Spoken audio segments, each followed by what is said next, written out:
Assalamualaikum warahmatullahi wabarakatuh.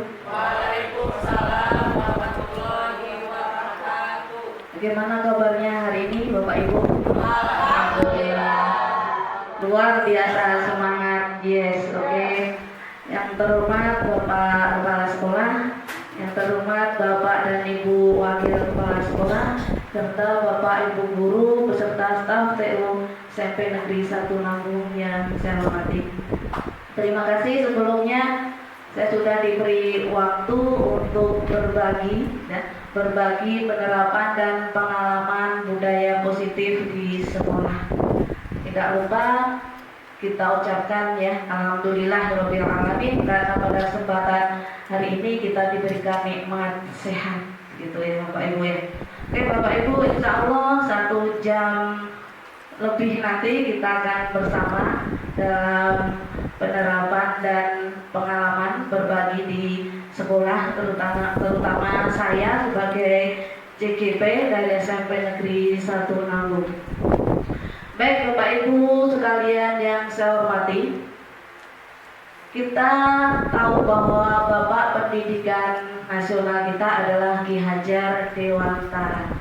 Beliaulah yang melahirkan Taman Siswa di Yogyakarta. Pendidikan menurut beliau ya, itu adalah upaya atau usaha konkret untuk memerdekakan manusia baik secara lahir maupun secara batin gitu ya, baik individu maupun sebagai anggota masyarakat. Pendidik diibaratkan sebagai seorang petani gitu ya. Kita tahu bahwa petani ketika dia menanam padi dan jagung ya, tentu saja dia akan beda atau membedakan antara mengairinya, memupuknya, terus perawatan sehari-hari tentu akan berbeda. Contoh saja misalnya seorang petani katakan menanam padi ya, kadar airnya sama dia menanam jagung tentu saja kan berbeda. Kemudian pupuk yang digunakan pun akan berbeda. Nah, di sini seorang pendidik diibaratkan seorang petani. Siswanya siapa? Siswanya ya padi, ya jagung tadi gitu ya. Mereka berbeda ya, berbeda dari segi apa? Misalnya intelijensinya beda, dari penangkapan materinya berbeda, karakternya berbeda, seperti itu. Dan itu saja sudah mengibaratkan bahwa seorang petani itu harus bisa membedakan ya. Jadi seorang pendidik itu harus bisa membedakan antara siswa yang satu dengan siswa yang lainnya, karena tidak sama ya. Antara si A dengan si B pasti berbeda.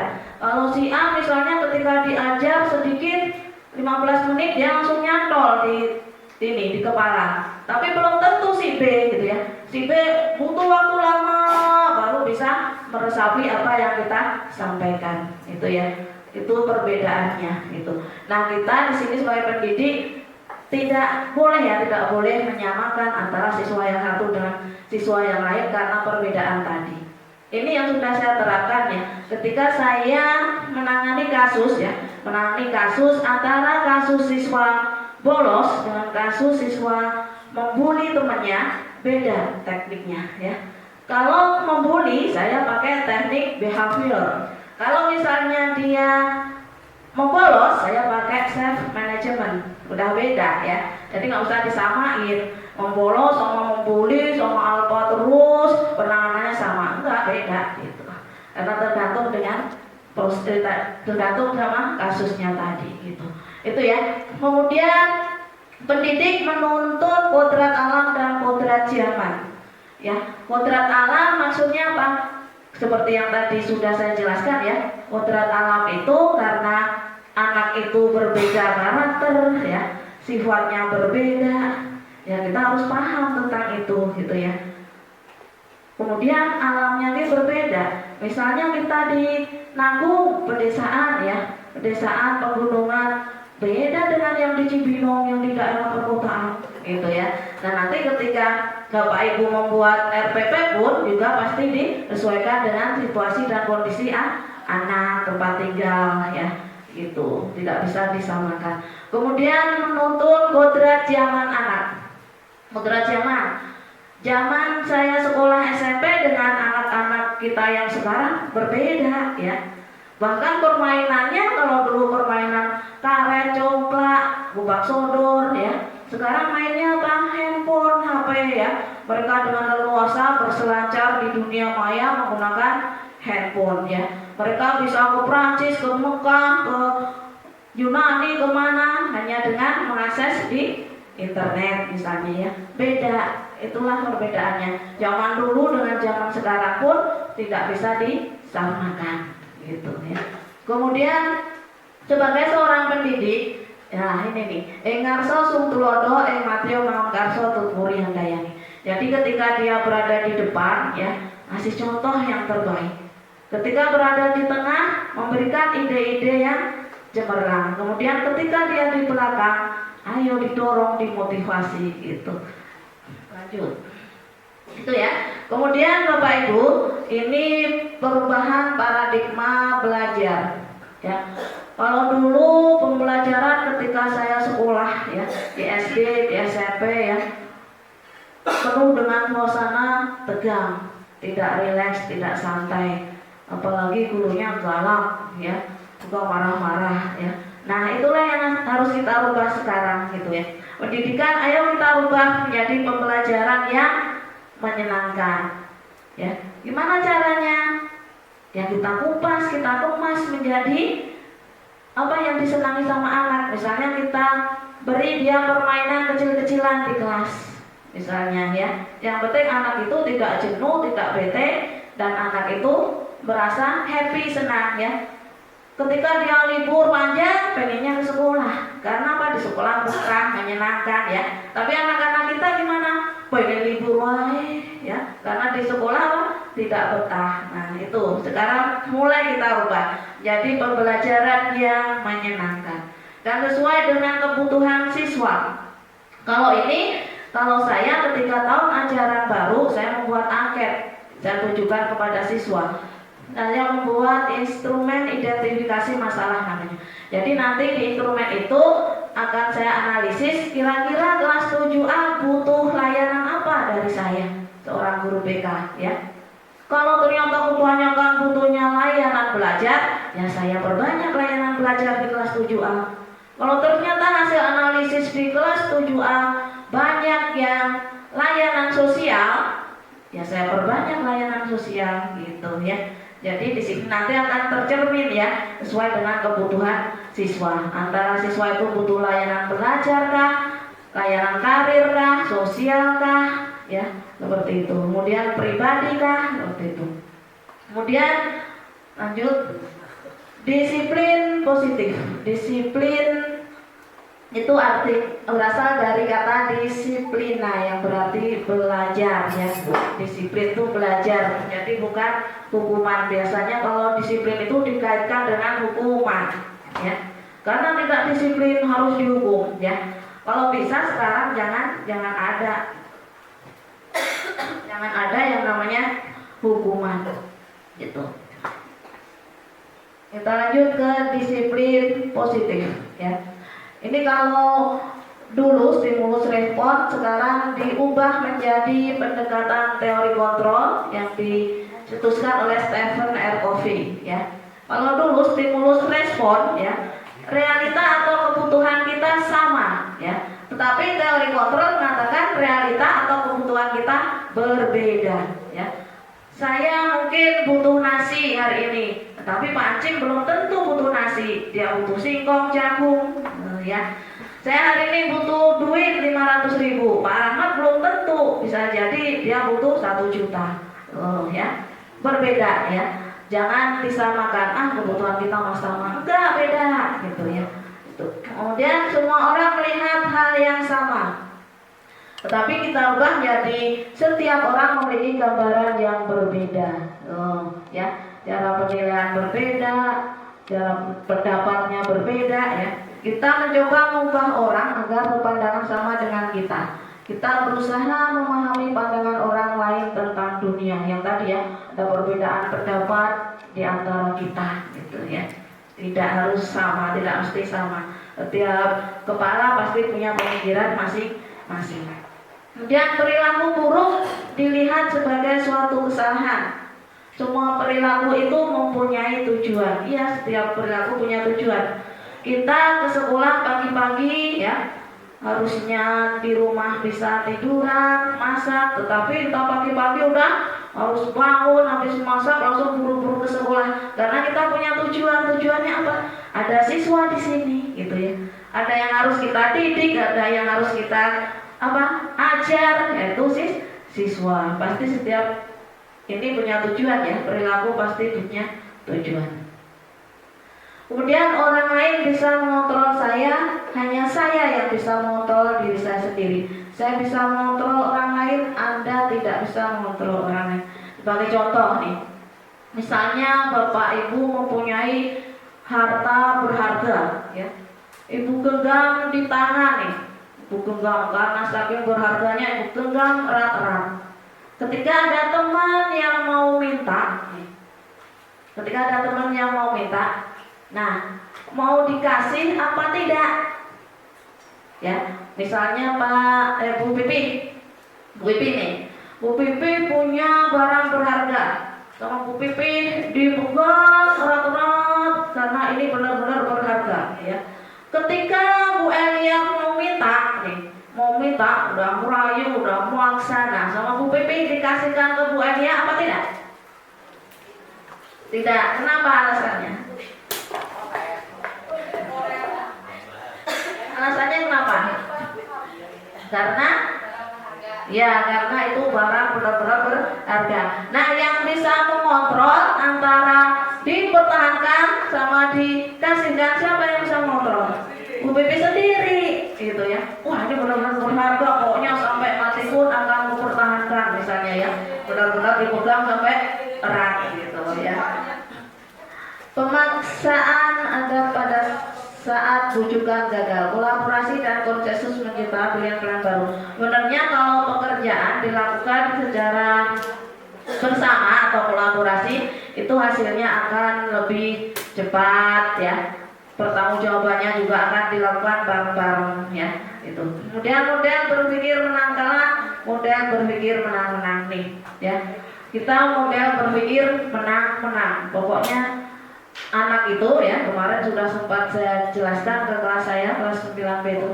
Pokoknya di sini kita saling support. Ya, kata saya ke kelas 9B ya. Saling support. Jangan sikut-sikutan. Ya, pokoknya saling merangkul, saling membimbing. Yang belum menyelesaikan tugas siapa? Ya, tanya gitu ya. Pokoknya kita bareng-bareng lulus bareng-bareng, kata saya. Gak usah sikut-sikutan, kamu mah kalah, saya menang. Nggak ada istilah gitu ya. Pokoknya ayo bareng-bareng lulus semua gitu. Nih, motivasi perilaku manusia. Diana Gonsen menyatakan ada 3 motivasi perilaku manusia. Yang pertama adalah untuk menghindari ketidaknyamanan atau hukuman. Contohnya, Bu Elia masuk ke kelas tepat waktu, tidak pernah terlambat ya. Bahkan sebelum bel berbunyi Bu Elia sudah masuk ke kelas, saking rajinnya ya. Nah, karena apa? Karena Bu Elia tidak mau mendapatkan teguran dari Bapak Kepala Sekolah ya. Tidak mau mendapatkan hukuman. Begitu juga dengan siswa ya. Siswa hadir tepat waktu, tidak terlambat ya. Itu karena apa? Karena tidak mau dihukum, misalnya sama Pak Keket, sama Pak Taufik Roman ya, makanya dia datangnya tepat waktu. Kemudian untuk mendapatkan penghargaan atau imbalan ya. Saya hadirnya tepat waktu ya. Nanti juga dikasih hadiah sama Pak Wajar kalau rajin. Ya. Berarti dia mengharapkan suatu penghargaan. Begitu juga dengan guru. Saya mau rajin, pokoknya hadirnya tepat waktu, masuk ke kelas on time, nanti dapat bingkisan dari Bapak Kepala Sekolah. Nah, ya, penghargaan. Nah, yang ketiga, untuk menjadi orang yang mereka inginkan. Nah, ini benar-benar dari diri sendiri ya, dari hati. Karena saya guru, saya harus bisa jadi teladan, gitu ya. Ada anak-anak saya yang harus saya perjuangkan misalnya. Saya harus rajin biar dicontoh sama anak-anak. Nah, berarti dari diri sendiri. Kemudian untuk kebutuhan dasar, ya, menurut Dr. William Glasser, ya, ada 5 kebutuhan dasar. Yang pertama, kebutuhan untuk bertahan hidup. Kebutuhan untuk bertahan hidup ini contohnya adalah apa? Sandang, pangan, papan. Ya, semua butuh, guru butuh, murid juga butuh, gitu ya. Kita semua butuh kebutuhan untuk bertahan hidup. Kemudian kasih sayang dan rasa diterima. Kasih sayang misalnya dari keluarga, diterima oleh teman-temannya di kelas, ya, tidak dikucilkan, kalau ke kantin diajakin bareng-bareng misalnya, ya, itu. Kemudian kebebasan, kebebasan, freedom, ya, pengen bebas. Misalnya ada anak yang di kelas, ketika guru menjelaskan dia sambil nulis sambil nyanyi-nyanyi, ya, kenapa? Karena dia pengen bebas, saya pengen nyanyi, gitu ya, pengen perasaan kebebasan.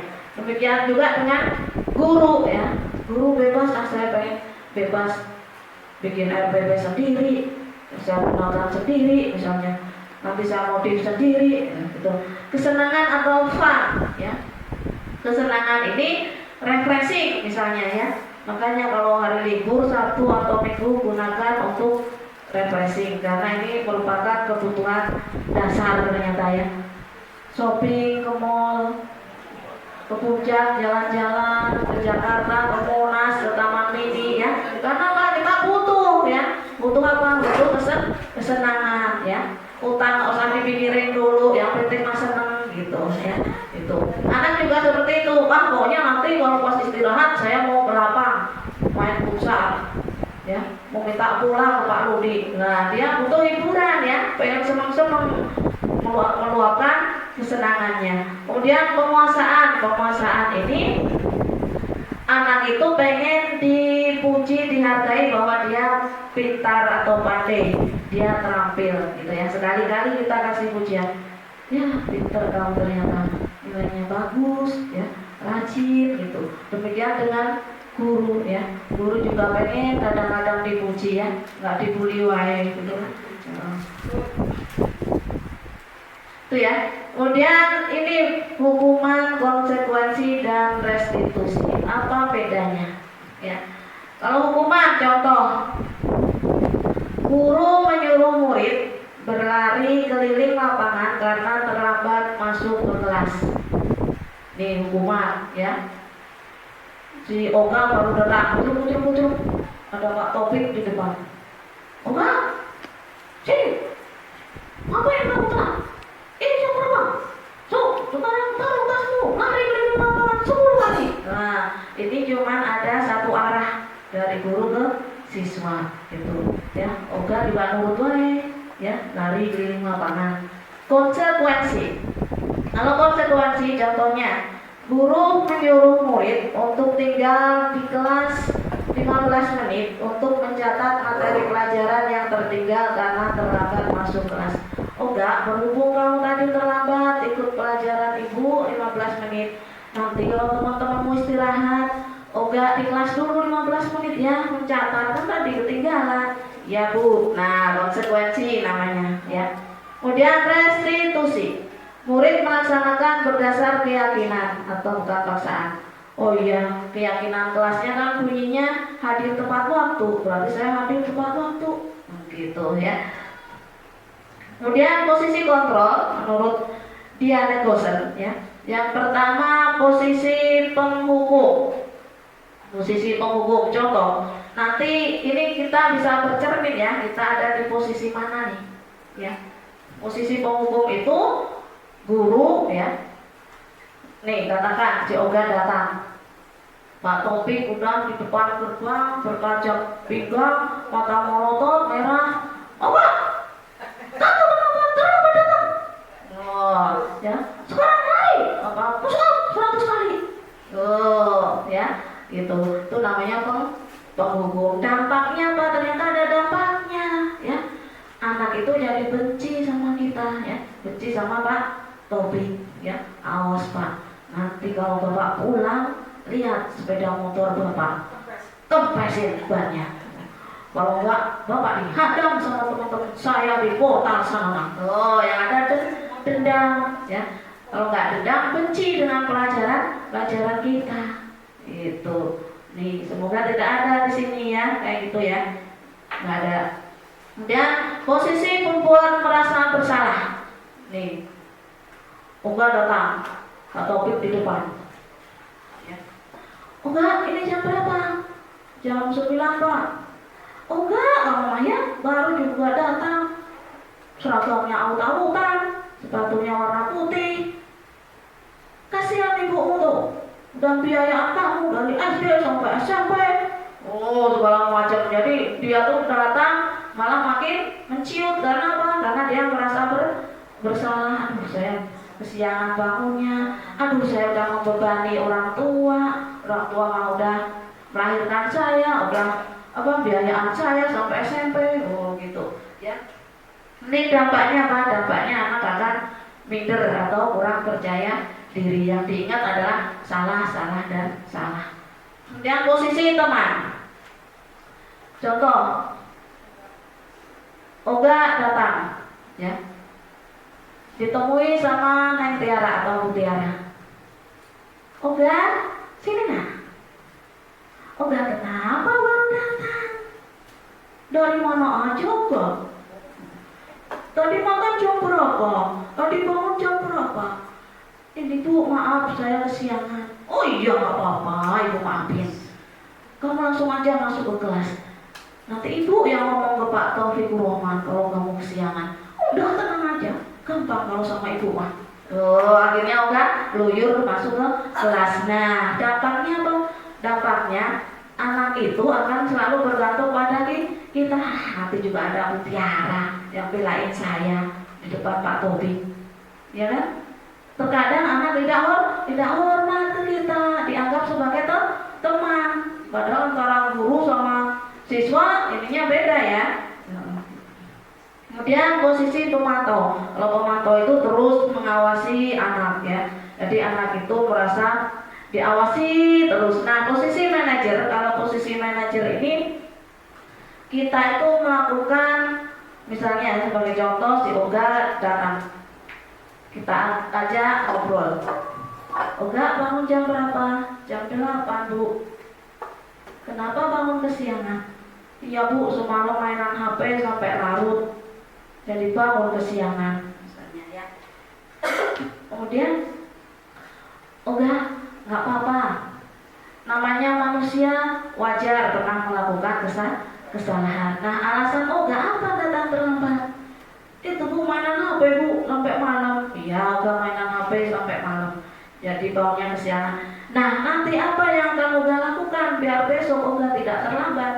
Ya, kita pancing anak itu berpikir dia salah, besok berarti tidak salah lagi. Kita tuntut, oh ya Bu, besok berarti Oga harus pasang alarm misalnya, ya, biar bangunnya tidak kesiangan misalnya, ya, gitu.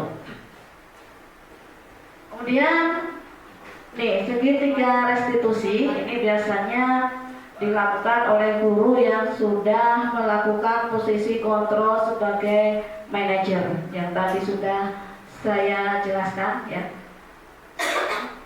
Segitiga restitusi itu adalah percakapan antara guru dan murid untuk memecahkan masalah murid agar murid tersebut menjadi mandiri dan tanggung jawab. Nah, ini segitiga restitusi ini ada 3 tahap ya. Tahap yang pertama, nih tahap-tahapnya, menstabilkan identitas murid. Menstabilkan identitas murid seperti yang tadi sudah saya contohkan ya. Biasanya pakai kata-kata wajar, namanya manusia pasti pernah melakukan kesalahan. Nah, stabilkan identitas. Yang tadinya Oga buru-buru datang ke sekolah, udah sama kita di depan, dihadang sama kita, dia tidak merasa bersalah ya, tetapi apa? Dia nanti kita ajak berpikir ya. kita bikin dulu dia tenang ya, kita ajak berpikir, iya wajar, enggak, namanya orang pasti pernah punya salah. Menstabilkan identitas, validasi tindakan yang salah. Nah, kenapa Uga datang terlambat? Itu Bu, mainan game sampai malam, kesiangan. Oh iya, Uga mainan game sampai malam terus kesiangan. Nah, kita ulang kalimatnya ya, validasi tindakan yang salah. Nah, apa alasan Uga? Ya, biasanya pakai kata-kata seperti itu. Apa alasan Uga datang terlambat? Nah, itu validasi tindakan yang salah. Kemudian menanyakan keyakinan kelas. Uga tahu keyakinan kelas kita seperti apa? Ya, hadir tepat waktu Bu. Ya betul, hadir tepat waktu. Menanyakan keyakinan kelas.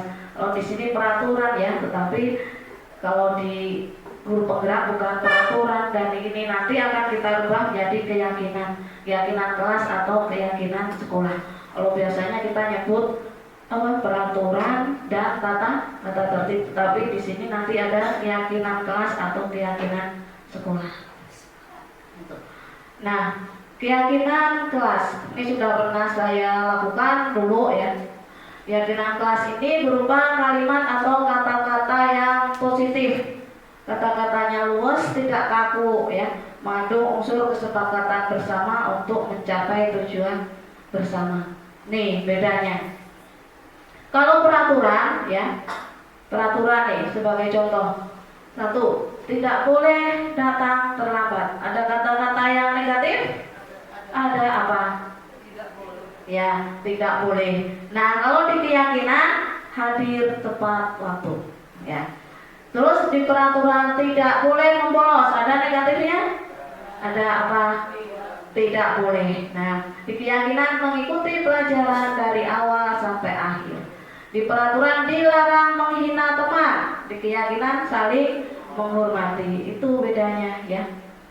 Di peraturan tuh biasanya bahasanya kaku, negatif. Kalau di keyakinan bahasanya lebih luas ya, tidak kaku, dan kalimat atau kata-katanya bernada positif. Itu ya. Nah, kita akan praktik. Kita akan praktik membuat keyakinan kelas. Ya, buat keyakinan kelas nanti silahkan ditulis saja di kertas sini. Jadi masing-masing orang silahkan membuat 3. Selain contoh ya, membuat 3 keyakinan kelas. Kalau tadi contohnya nih ya, berarti nanti selain ini ya, mau kelompok mau pribadi? Mau kelompok. Kalau kelompok berarti banyak, 5. 3/3. Oh, 5 berarti ya. Silahkan membuat 5 tetapi berkelompok 3-3. Setuju? Setuju, oke.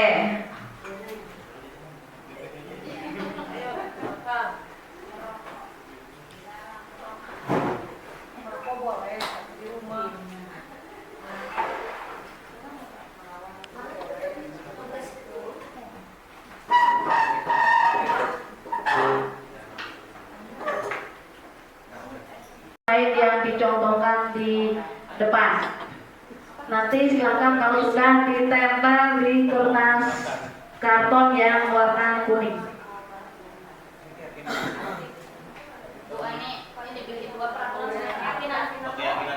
Keyakinan aja, nggak usah pakai peraturan.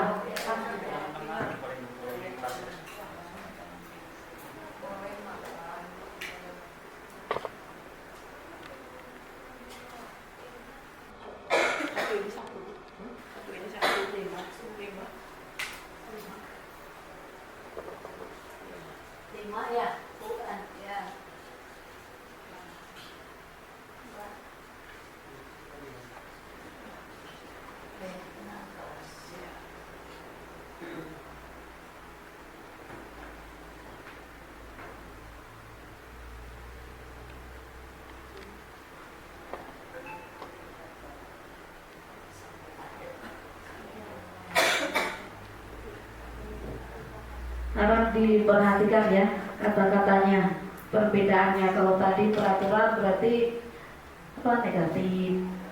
lebih kaku, kalau keyakinan lebih luas, kata-katanya positif.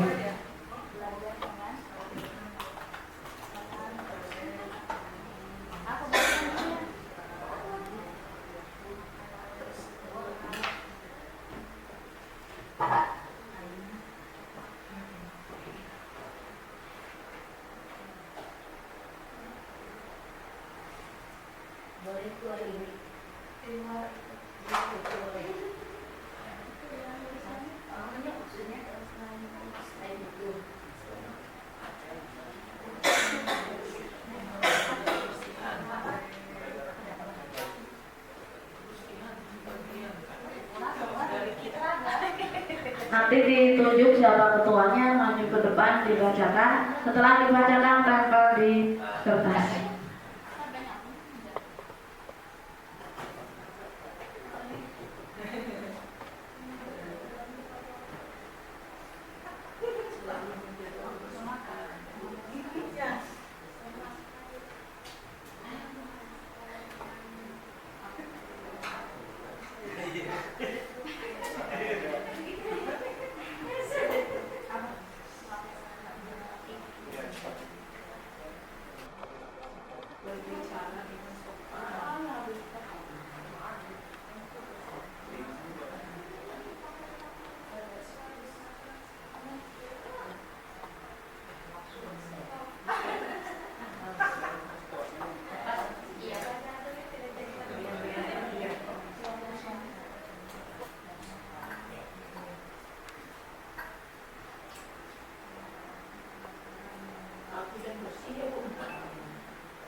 Dari kelompok mana dulu?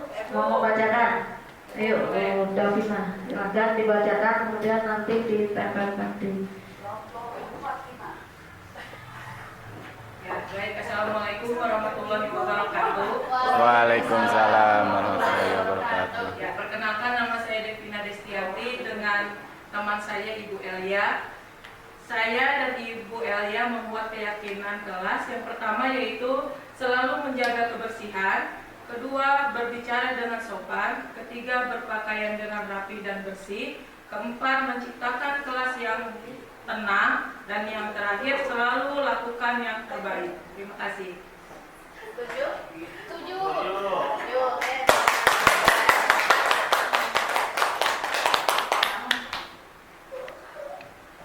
Kelompok selanjutnya, silakan Bu.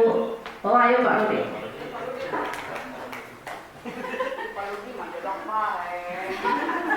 Assalamualaikum warahmatullahi wabarakatuh.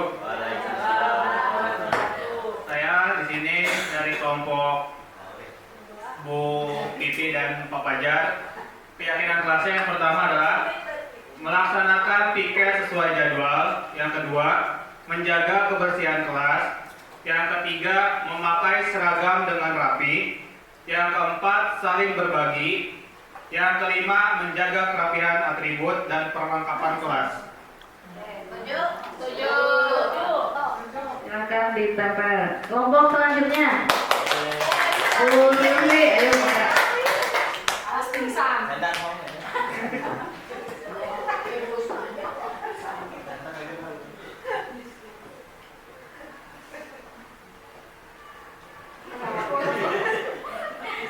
Assalamualaikum warahmatullahi wabarakatuh. Waalaikumsalam warahmatullahi wabarakatuh. Saya dari kelompok Ibu Cici dan Umi.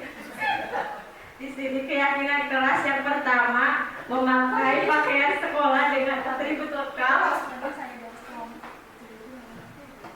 mengikuti tata tertib sesuai aturan sekolah, buanglah sampah pada tempatnya, santun dalam berbicara, saling menghargai. Setuju? Setuju. Tempel. Buanglah mantan pada tempatnya. Buangnya sampah. Oke, sudah paham ya tentang keyakinan kelas? Paham. Oke, sekarang kita ke praktik menyelesaikan kasus melalui tahap-tahap restitusi. Tadi tahap restitusi ada 3. Nah, berkelompok harus menampilkan praktek di depan. Berarti ada yang jadi, pilih salah satu saja. Pilih salah satu. Mau misalnya mau kelompok, mau yang A, yang B, ya. Ada 2 kasus. Amira menangis karena dihina oleh Ali karena nilai ulangan hariannya kecil. Pak Lukman, wali kelas Ali, akhirnya memanggil Ali ke ruangannya. Nah, selesaikan kasus secara restitusi.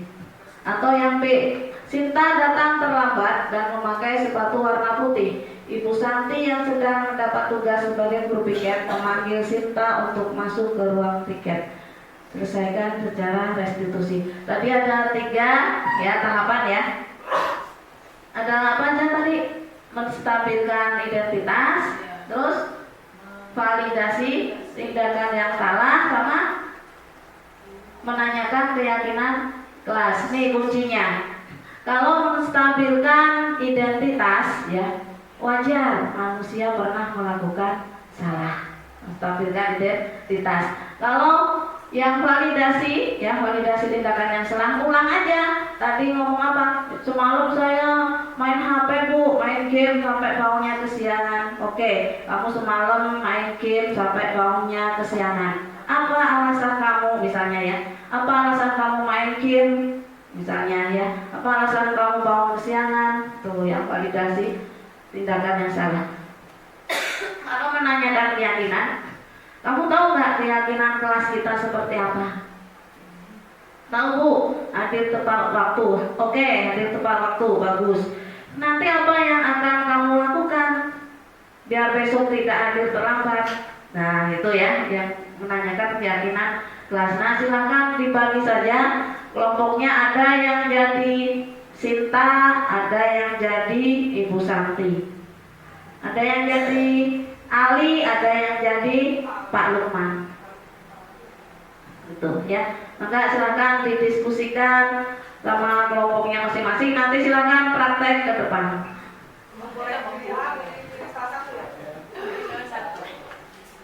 Pilih salah satu saja. Mau yang kasus A boleh, yang B boleh. 2 orang berarti. Kalau yang kasus A, katakan Amira nggak usah dilibatkan ya, dia sedang nangis di pojokan kelas. Nah berarti Ali sama Lukman. Nah Pak Lukman berarti harus melakukan restitusi. Nah, yang Sinta berarti sama Bu Santi melakukan restitusi. Bu Santi ke Sinta. Itu silakan, kalau mau dicoret-coret dulu boleh di kertas, nanti baru di depan diperagakan. Kalau di depan berarti nggak boleh bawa kertasnya ya, langsung hafalan gini ya, praktek.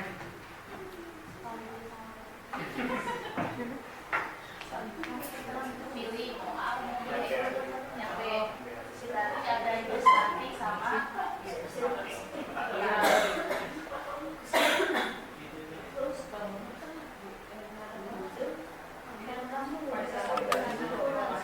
identitas wajar. Identitas jauh dengan wajar. Satu. Ya, nama saya Ceritanya siapa? Masa. Ya. Apa cara ibu masih lagi? Sudah punya. Ya, udah punya Bu. Maksudnya dia tulis apa?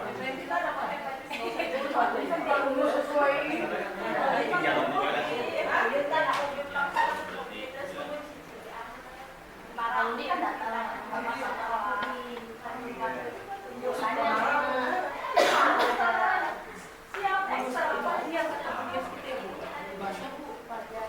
Salah dia jawab dulu.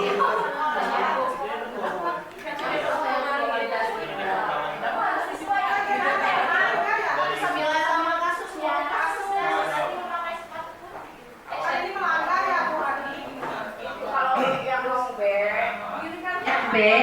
Yang B itu Sinta datang terlambat dan memakai sepatu warna putih. Kan keyakinan kelasnya sepatu harus hitam. Nah itu memakai sepatu warna putih. Udah mah datang terlambat memakai sepatu warna putih. Nah nanti sama Bu Santi dipanggil ke ruang piket, duduk, terus selesaikan dengan restitusi. Mau berdiri boleh, mau duduk boleh.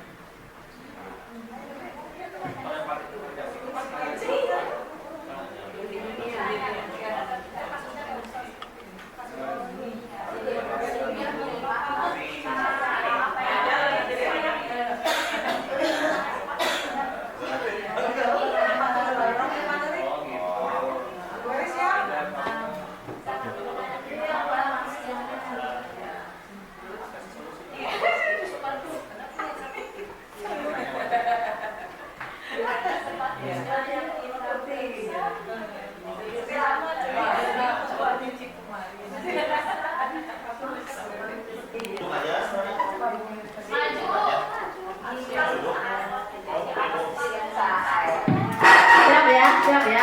Yang kelompok lain silakan mengkoreksi.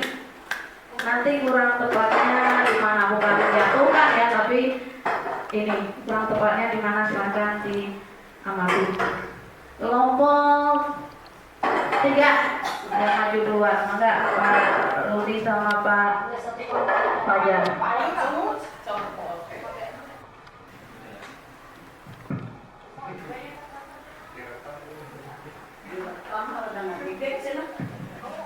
Tes.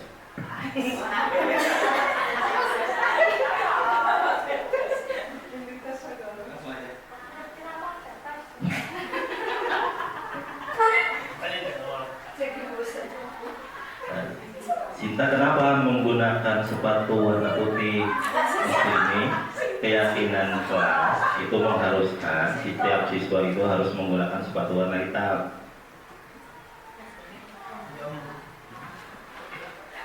Baik Pak, sepatu saya yang hitam kemarin masih basah Pak, jadi saya memakai sepatu warna putih.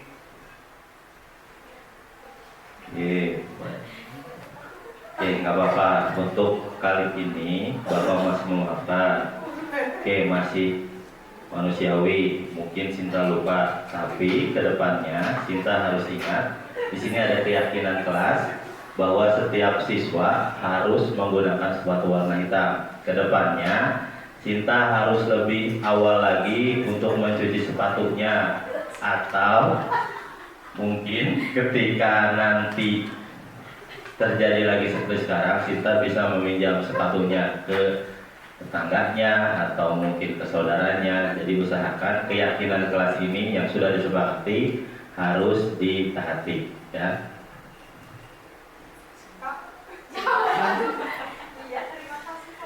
Baik Pak, terima kasih.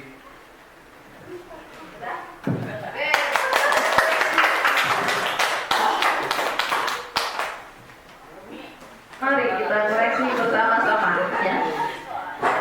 Tadi Sinta sama Bu Santi. Nah, Bu Santi menggiring Sinta buat memikirkan biar besok tidak terlambat dan tidak memakai sepatu warna putih. Sinta menjawab apa enggak? Oh ya Bu, besok berarti saya harus berangkat pagi-pagi, terus sepatu juga nggak boleh yang warna putih ya Bu, misalnya ya. Jadi bukan Bu Santinya yang mendominasi ya, tetapi Bu Santinya itu menggiring Sinta biar berpikir nanti apa yang akan dia lakukan selanjutnya biar tidak terlambat, itu ya. Kemudian validasi tindakan yang salah tadi ada apa enggak? Oke, kamu hari ini memakai sepatu warna putih, datang terlambat, ada? Ada. Oke, berarti yang belum, yang masih kurang berarti tadi ya, yang menanyakan keyakinan, yang menanyakan keyakinan itu Bu Santi ya. Sinta, kamu tahu nggak keyakinan kelas kita seperti apa? Gitu, bukan keyakinan kelas kita kan harus hadir, bukan ya. Tapi tanyakan ke Sinta. Sinta tahu nggak keyakinan kelas kita seperti apa? Terus apa yang akan Sinta lakukan besok biar tidak terlambat? Nah, gitu ya. Oke, yuk kelompok selanjutnya silakan.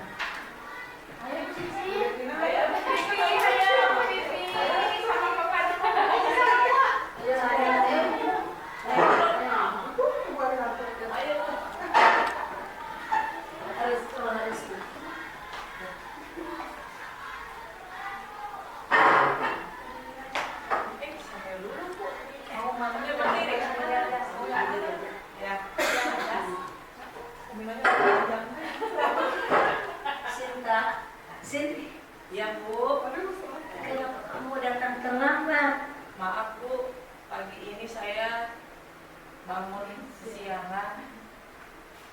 Kenapa bangunnya kesiangan? Semalam saya main HP Bu.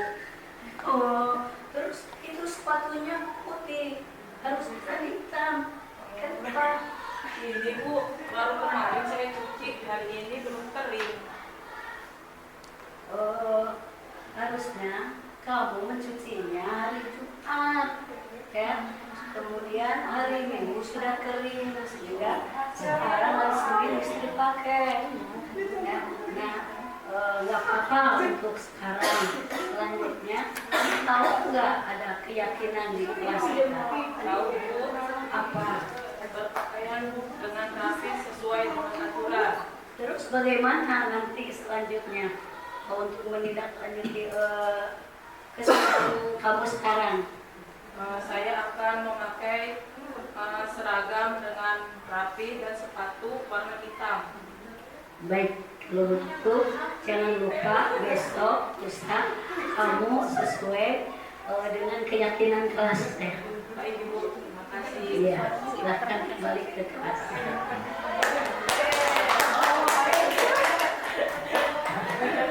Terima kasih Bu Alia sama Bu Davina. Soalnya udah serak-serak dipaksain ya. Yang pertama, yang menstabilkan identitas ada nggak? Manusiawi, wajar. Ada? Nggak ada ya? Wajar. Kalau manusia itu melakukan kesalahan, belum ya? Kalau Validasi tindakan yang salah ada? Ada. Keyakinan kelas?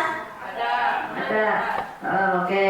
Berarti yang nggak ada yang menstabilkan identitas. Susah. Bingung. Ini yang selalu saya ingat-ingat ya kalau sama anak tuh. Oh ya, yang pertama menstabilkan identitas dulu. Habis itu validasi tindakan salah. Habis itu menentukan kelihatan. Bingung tinggal sama saya. Gitu ya. Oke, mau kelompok yang lain? Ayo silakan. Ayo Bu Silvi, sama Bu Haji Umaningsih. Bu itu aja ayo.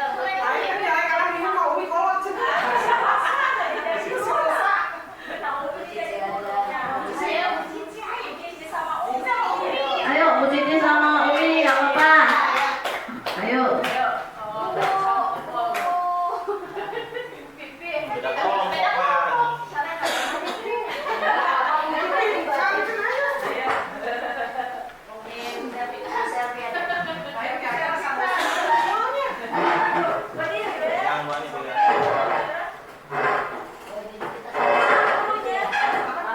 Harus Mama Tumi dulu gitu ya.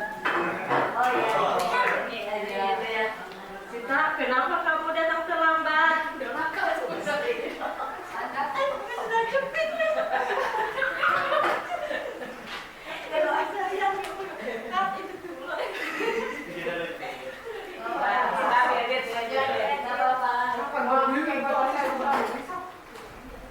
Sita, kenapa kamu memakai sepatu putih dan datang terlambat? Maaf Bu. Tadi saya kesiangan nyari sepatu nggak ada. Jadi pakai yang ada aja. Nggak ada. Gak ada kemana sepatunya? Panaro? Masa? Kok bisa? Nggak tahu di mana. Terus lain kali kan peraturan di sekolah ini sepatu harus warna hitam, tidak boleh memakai sepatu putih. Mulai besok kamu harus memakai sepatu yang warna hitam dan jangan terlambat, ya, Sinta. Ya. Jangan besok bisa ketemu sepatunya. Ya.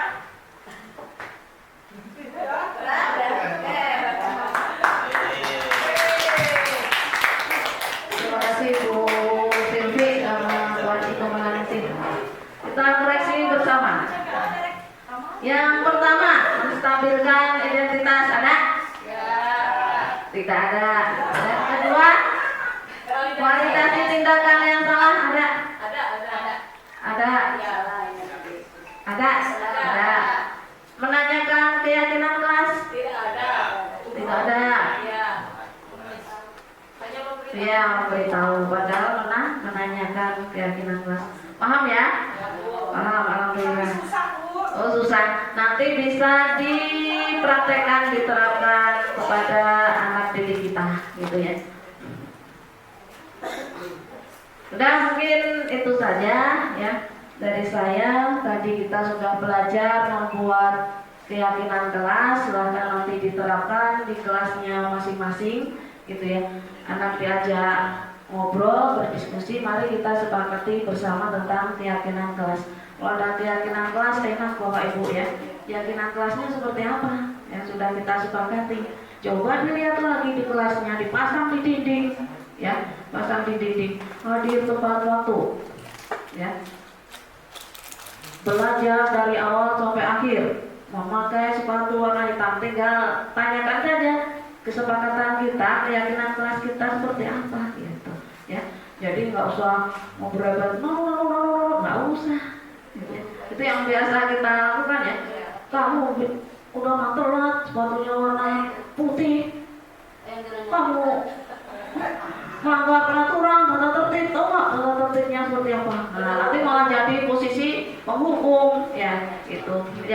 Yang kita harapkan itu nanti kita ada di posisi kontrol manager, ya, posisi kontrol manager dengan menggunakan segitiga restitusi. Ini yang benar-benar membuat saya jujur saya di sini tuh benar-benar nempel itu yang segitiga restitusi pengalaman kemarin ketika loka karya.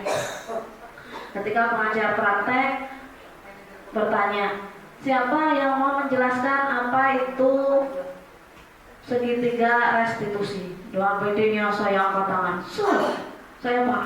Ayo wani. Nah, segitiga restitusi pas giliran tahap-tahapnya yang pertama menstabilkan identitas siswa, yang kedua validitas tindakan yang salah. Ketawa semua. Lah, kenapa sih? Bukan validitas, wani, validasi. Oh iya, validasi tindakan yang salah. Menempel di sini ya, menempel itu. Jadi keinget baik, validasi tindakan yang salah jadi validitas saya nyebutnya, pada ketawa semua. Validitas kata teman-teman, validasi. Oke, itu ya. Nanti maka silahkan dipraktekkan ya. Praktekan pada siswa kita itu sebagai pendidik hanya bisa menuntut ya, bukan menuntut ya, menuntut beda loh, menuntut sama menuntut ya. Kalau menuntut kamu harus gini, kamu harus gitu, harus gitu, enggak. Tapi kita tuntun sesuai kodratnya, sesuai dengan karakternya masing-masing. Mungkin itu ya Bapak Ibu. Ada pertanyaan? Enggak ada, terima kasih. Oke. Ada? Nggak ada, oke, terima kasih. Insya Allah suatu saat kita akan sharing-sharing lagi ya. Kali ini saya cukupkan sekian. Terima kasih atas perhatiannya, terima kasih atas waktunya. Semoga ini bermanfaat ya. Walaupun sedikit saya cipratin ilmunya. Namanya ilmu kalau ditularkan pasti akan semakin berkembang, bukan semakin musnah. Itulah ya. Saya pengennya nanti kalau ada ilmu lagi kita boleh sharing lagi Bapak Ibu. Yang perlu kita ingat bahwa kita tadi sudah dijelaskan di depan ya, kita sebagai seorang petani, kemudian siswanya sebagai bibit yang kita tanam, ada padi, ada jagung gitu ya. Nah, seorang petani ketika menanam padi ya, dia akan panennya padi. Begitu juga ketika petani menanam jagung, jadi yang akan dia panen adalah jagung, tidak mungkin tertukar gitu ya. Ketika petani menanamnya jagung, tidak mungkin dia nanti panennya padi, mungkin itu. Kemudian Bapak Ibu, kalau dulu kita mengenal teori tabula rasa gitu ya. Teori tabula rasa itu anak itu seperti kertas yang kosong gitu ya. Yang menulisi, yang menggambari adalah kita dan orang tua anak gitu ya. Tetapi sekarang itu tidak kita gunakan lagi gitu ya. Itu tidak berguna, dan sekarang itu adalah anak ibarat kertas yang sudah bergaris samar-samar gitu ya. Jadi sudah ada garisnya samar-samar. Kita sebagai seorang pendidik tugasnya adalah menjelaskan atau lebih menerangkan garis-garis samar-samar tadi gitu ya, lebih menebalkan garis samar-samar tadi. Jadi anak itu pada dasarnya sudah punya karakter masing-masing, sudah punya bakat masing-masing seperti itu. Kemudian tugas kita adalah memperuncing atau mempertebal bakat anak tersebut. Jadi seperti di kita di SMP Negeri 1 Nanggung itu sudah kita kasih wadah ekstrakurikuler. Jadi bakat anak ya, bakat anak yang tadinya anak itu bakatnya di bidang seni ya, kita ikutkan dia menjadi di kegiatan ekstrakurikuler seni dan kerajinan. Nah, nanti siapa tahu bakat dia semakin terasah. Kemudian kita ikutkan dia di lomba-lomba baik di tingkat kecamatan maupun di tingkat kabupaten gitu ya. Itu tugas kita untuk mempertebal garis-garis tadi ya, garis-garis yang samar tadi. Kemudian ada juga anak yang bakatnya di bidang olahraga, misalnya di basket gitu ya. Di basket anak kebetulan hobi main bola basket. Nah, kita ikutkan anak di kegiatan ekstrakurikuler basket, dan kita ajak mereka untuk bertanding atau berlomba kemana ya, karena kita tahu ketika di SMP Negeri 1 Nanggung ada perlombaan basket baik itu ke sekolah lain atau di tingkat kabupaten gitu ya. Mungkin itu ya Bapak Ibu, dan tugas kita adalah menuntun, sekali lagi bukan menuntut ya, beda. Tadi sudah dijelaskan, kita menuntun bukan menuntut. Mungkin nanti ketika ada Bapak Ibu guru yang kebetulan mengikuti workshop atau pelatihan ya, bisa sharing-sharing seperti saya ya, berbagi ilmu seperti saya, nanti dijadwalkan lebih lanjut gitu ya. Karena ilmu akan terus berkembang ya, akan terus maju ketika dibagikan kepada yang lain itu. Mungkin itu Bapak Ibu dari saya sedikit ya, berbagi tentang penerapan dan pengalaman saya ya, budaya positif di sekolah ini yang sudah saya terapkan kepada anak-anak. Silahkan mau dipraktekkan, silahkan ya. Nanti ketika Bapak Ibu di tengah jalan Anda kesulitan, kita bisa berdiskusi dan sharing kembali. Mungkin itu, semoga bermanfaat. Saya akhiri. Assalamualaikum warahmatullahi wabarakatuh. Assalamualaikum warahmatullahi wabarakatuh. Perkenalkan, nama saya Pepi Puspitasari. Saya adalah salah satu guru di SMPN 1 Nanggung. Jadi alhamdulillah setelah mengikuti kegiatan berbagi pemahaman dan penerapan budaya positif, yang mana selama kegiatan saya diajarkan bagaimana cara membuat keyakinan kelas bersama anak-anak dan bagaimana cara memecahkan masalah secara restitusi, yaitu agar anak menyadari kedisiplinan dan peraturan di sekolah tanpa harus ditegur dan dihukum terlebih dahulu oleh guru. Sekian, terima kasih. Assalamualaikum warahmatullahi wabarakatuh. Waalaikumsalam.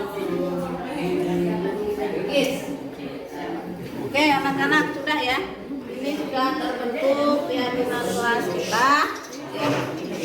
Ada yang menuliskan menghargai pendapat teman. Saling menghargai pendapat teman. Harus saling bantu teman yang sedang kesusahan. Saling membantu satu sama lain.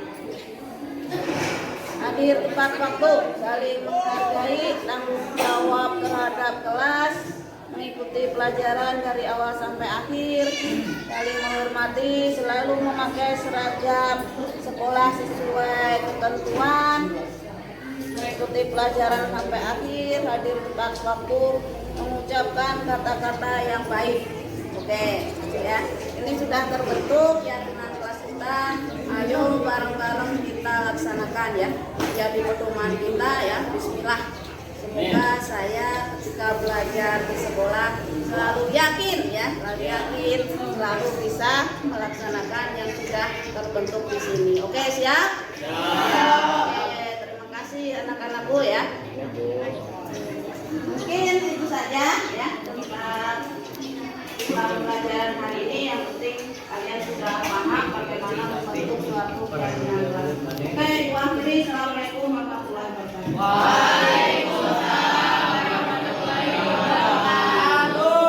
Assalamualaikum warahmatullahi wabarakatuh. Kami tadi sudah membuat keyakinan kelas bersama dengan Ibu Ani Rahmiati. Ini keyakinan kita bersama yang akan kita laksanakan. Assalamualaikum warahmatullahi wabarakatuh. Perkenalkan, nama saya Tia Destiana Puri. Saya seorang guru seni musik di SMPN Negeri 1 Kecamatan Nanggung. Menerapkan budaya positif sangat baik dampaknya, khususnya untuk siswa. Budaya positif dapat mendorong siswa untuk mampu berpikir, bertindak, dan mencipta sebagai proses memerdekakan dirinya sehingga siswa lebih mandiri dan bertanggung jawab. Sebagai wali kelas, saya sudah menerapkan budaya positif khususnya di kelas saya sendiri. Salah satunya yaitu dengan membuat keyakinan kelas atau kesepakatan kelas, di mana keyakinan kelas atau kesepakatan kelas ini disusun dan disepakati bersama peserta didik. Dengan membuat keyakinan kelas bersama peserta didik, saya telah menerapkan budaya positif dan nilai-nilai kebajikan.